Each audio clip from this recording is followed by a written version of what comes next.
Yeah. Welcome to another mail opening. No, turn the light on. Mail opening market speculation from Fat Guy and a Thumb. Yeah, thumb face, hairy thumb. Yeah, if you were a Dick Tracy character, you would be Thumbhead. Yeah, I really need to watch that. So this is stuff that I've invested in because I think the value's going up. This one's gonna show up a lot. This is Raw. Right. He was in the last episode. I've been getting these from $1.14 to like $1.45, which is less than I was spending on them last time we talked. So yeah, I think it's a good investment. I think he's got potential to go up. I mean, he could take a jump short term, but I mean, at least long term that ends up as a $5 card. But it's quite possible that he's one of those guys that all of a sudden, things phase out and he's a top tier deck. Okay, so these again, I just got these to finish out some decks, but I think it's a good time to pick up on this card. It's cheap, it's 15 cents, it's a common, so, fills out your coffers for your EDH stuff. Triggers a lot of things. There's old buddy Roll again. Now this, I don't know if it's just, I get these for like 4 cents, right? Again, it's a common, so, don't run out of your way to get a bunch of these, but this is a cantrip, it's a good cantrip, with things like Prowess and Storm being so prevalent and modern. There's a chance that this one and the other one, a couple others like it, could increase in value. And then this is another one, I've been getting these around a quarter. It's an EDH staple. It's from a set that wasn't opened a lot, and I feel like it's a good spec. You pick this up at a quarter, it's going to be worth a couple bucks. It's a copy, man. Yeah. And then this, actually, I would actually recommend as a spec to people. This is a card that is played a lot in Modern. And I'm getting these for about 60, 70 cents. It's from Cons of Takar, so a bunch were opened. So there's a bunch of copies. People chasing those dual lands, or those fetch lands. Picked these up. Yeah, there's nothing you can go wrong with a 3/3 flying Vigilance Haste. Yeah, and it's played in a tier 1 modern deck. Especially with how much mana splicing's been going on with the past few sets on how they've been able to mana fix. Yeah, it's all colors. It's a human, which is a relevant creature type now. Oh. And now, yep. Picking these guys up for like... Oh, the 350 plus area. I think it's still a real good pickup at that. His market price is like $5.12. So if you can pick him up for $3.50, I don't see him dropping dramatically. No. And after War of the Spark is done being printed, I'm sure there's going to be more printed. I'm sure there'll be some price drops on some of these War of the Spark cards. But then they will start to increase because there won't be just massive supplies around. And this set isn't like Cons where everyone's just open for the fetch lands and pitching everything else. Like people are keeping their favorite planeswalkers, playing them in EDH decks, Having fun with it. Yeah, having fun. So yeah, more Rawls. So many rolls. And this is another one from the last video. I think it's a good spec. This combos with so many things in Modern. They continue to kill if you keep killing something. Right, and it's uncommon. You can pick them up for like 15 cents. And I could see this, I mean, it'll probably be reprinted. Maybe it already has in an EDH or something, but it's going to up in value.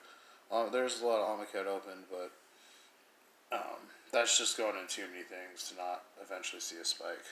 And then a card I've been picking up in around the quarter range. That's a beautiful card. Yeah, I feel like it's a I don't know, it might, like, once stuff phases, it might actually see something in Standard.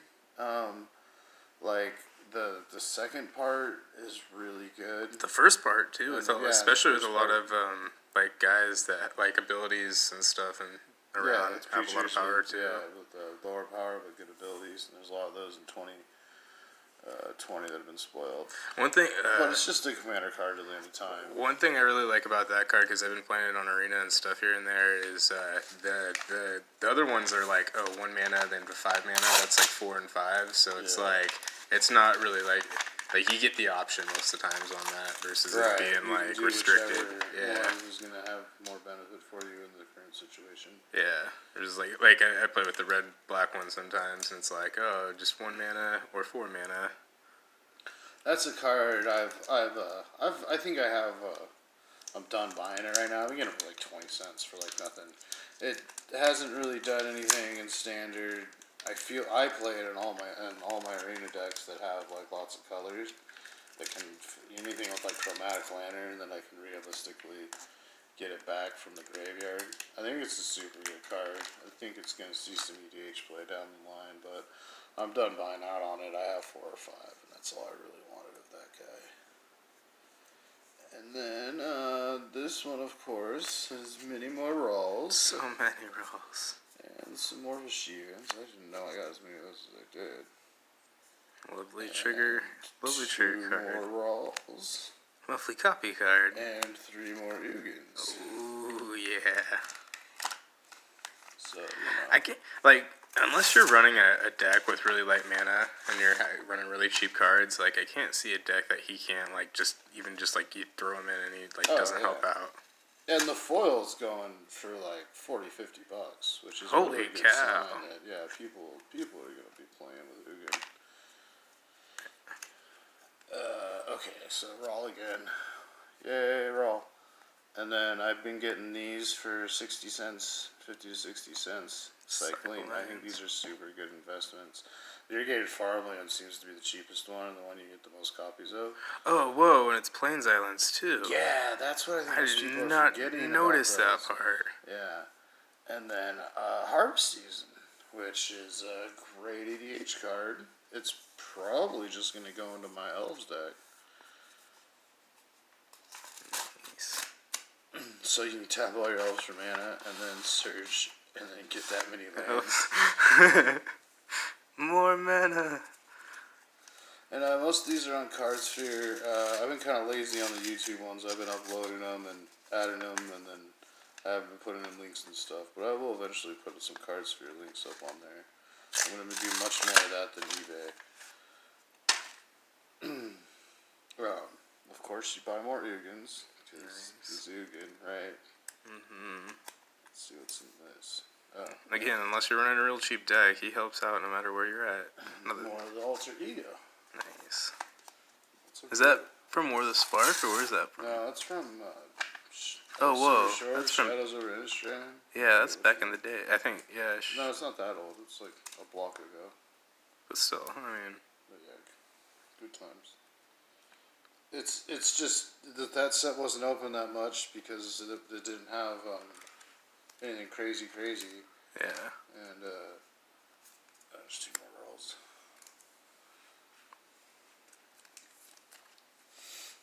And then yeah, 2 more Warlord Furies. Like I said, I got those for like 4 cents.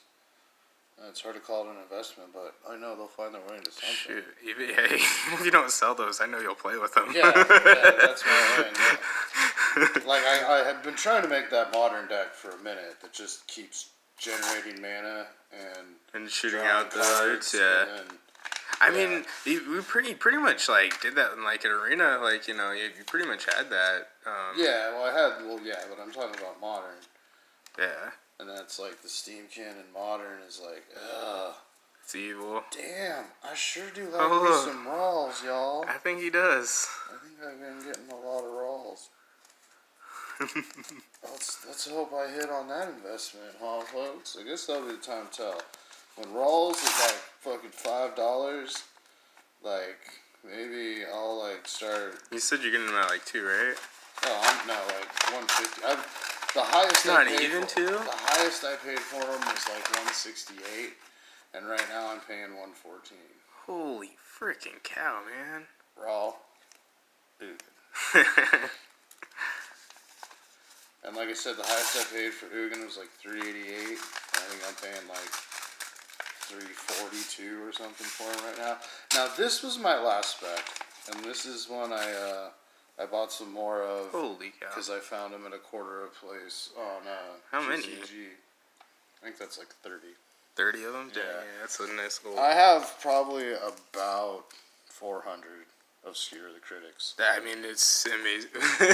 I've been getting them for, I think the highest I ever paid was 27 cents, and I haven't been paying more than a quarter. And the market price is still at 60 cents. And I think it's going to see, it's either going to see a spike. So it's either going to see a spike when everything phases out. So that's one of the best. And there's no more wizard lightning and wizards. Like, this is going to be, like, and then, like, we haven't seen a reprint to Lightning Strike either. So, this might be the best burn in Standard. And at that point, I think it'll go, if that is the case, then it'll definitely go up, and it'll be time to sell, because then it'll probably be reprinted at Challenger. If that isn't the case, then, like, you hold on to it for the long-term value, because it is going to be in Modern for a long time. No. That is Modern playable burn. And anyone who tells you otherwise is full of it. Like, that goes in everything. More rolls. See, you could just roll your skewer. Yeah. And then one of my favorite commanders of all time. Zada. And then these, I think, are a good spec. These are a quarter. And I've been picking them up for a quarter. And this was a good card in Modern and Standard when it rolled. And I think it'll rebound in value. It's Goblin Tribal. It's free casting. It's a decent enough body for 5. And this is a guy I've been picking up about a quarter. I think has long-term playability in EDH. Could even see. Oh no, he's not going to see. He's going to rotate. So yeah, He's going to be coming out soon. EDH. He'll be a $couple card if people are going to play him. Do's fun things. Our last one here from some guy. So yeah, I was hoping. I guess I've already gotten. Yeah, I haven't been ordering as much. Oh, the only thing from TCG Player was the Skewer the Critics, because they've upped their minimum free shipping to $5. So a lot of times back in the day, we'd get random packages that would just have like $2 of stuff that I bought that was like 8 cents or 10 cents to be played in EDH. So those are going to start coming less and less.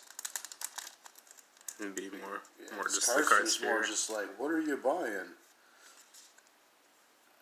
Guess what it is? 2 more rolls. And then looks like out of the kindness of his heart, he threw in a Simic Lock and a Deface. Ooh. What a friendly chap. How to face your face. Hey, Simic Lock, I'll throw that in the EDH deck. Heck yeah. And I was so like, about those, but honestly, they're very just, Yeah. they're here and there. They have their purpose. Yeah, and there might be artifacts coming in the next block. There's definitely a lot of I know it's like, stuff in 2020 that cares about artifacts. no, yeah, and Dominaria and stuff was all about that when it was going.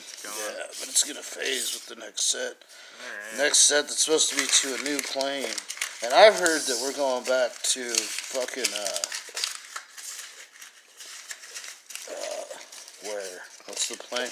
I've heard it was Kamigawa, and then I've heard Kamigawa. That might have been you now telling me they're about saying that. it's not Kamigawa, it's Theros. There's all these like Theros spoilers in 2020, but that might be so who knows? We'll see where magic goes. All right, folks. Uh, All right, one person who might watch this. Have a good night.